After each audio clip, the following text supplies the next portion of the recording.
Bismillahirrahmanirrahim. Assalamualaikum warahmatullahi wabarakatuh.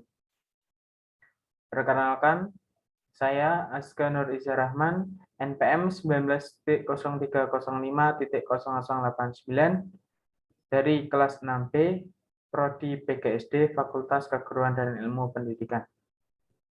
Baik, langsung saja izinkan saya untuk mempresentasikan hasil kerja atau tugas individu membuat PPT terkait dengan pembahasan artikel yang sudah dibuat atau sudah dikirimkan oleh Bu Septi selaku pengampu mata kuliah Edutainment Skill di MOKA, dan di sini saya akan mempresentasikan hasil kerja saya untuk membuat PPT. Baik, langsung saja.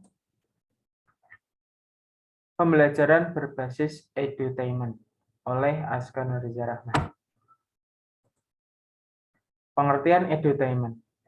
Edutainment sendiri adalah suatu proses pembelajaran yang didesain dengan memadukan antara muatan pendidikan dan hiburan secara harmonis, sehingga aktivitas pembelajaran berlangsung menyenangkan. Jadi, edutainment sendiri ini merupakan suatu proses pembelajaran atau ketika guru mengajar siswanya di dalam kelas itu menciptakan suatu aktivitas atau suatu suasana lingkungan yang begitu menyenangkan ya, atau bisa disebut dengan harmonis. Selanjutnya, prinsip-prinsip pembelajaran berbasis edutainment.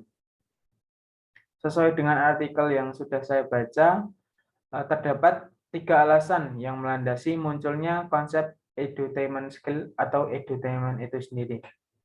Yang pertama, perasaan positif, senang ataupun gembira, yang dimana akan mempercepat suatu pembelajaran, sedangkan perasaan negatif seperti sedih, takut, terancam, dan merasa tidak mampu akan memperlambat belajar atau bahkan bisa menghentikan sama sekali.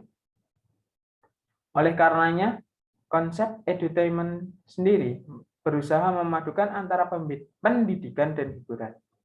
Hal ini dimaksudkan supaya pembelajaran berlangsung menyenangkan dan menggembirakan.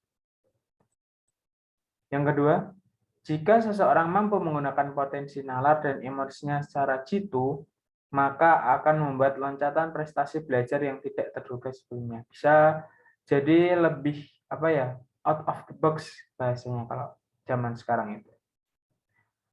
Yang ketiga, apabila setiap pembelajaran dapat dimotivasi dengan tepat dan diajar dengan cara yang baik dan benar, cara yang menghargai gaya belajar dan modalitas mereka, maka mereka semua akan mencapai hasil belajar yang optimal.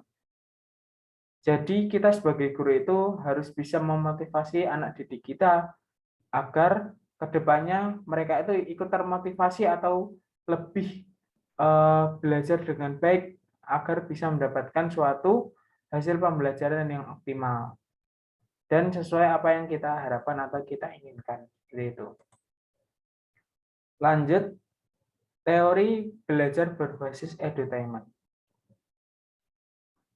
Pengertian dari teori belajar berbasis edutainment adalah salah satu bentuk teori yang mengungkapkan dan menjelaskan tentang pembelajaran yang mengasihkan dan menyenangkan.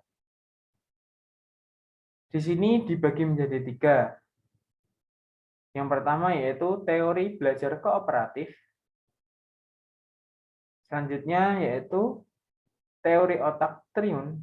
Dan yang terakhir yaitu teori kecerdasan majmuk.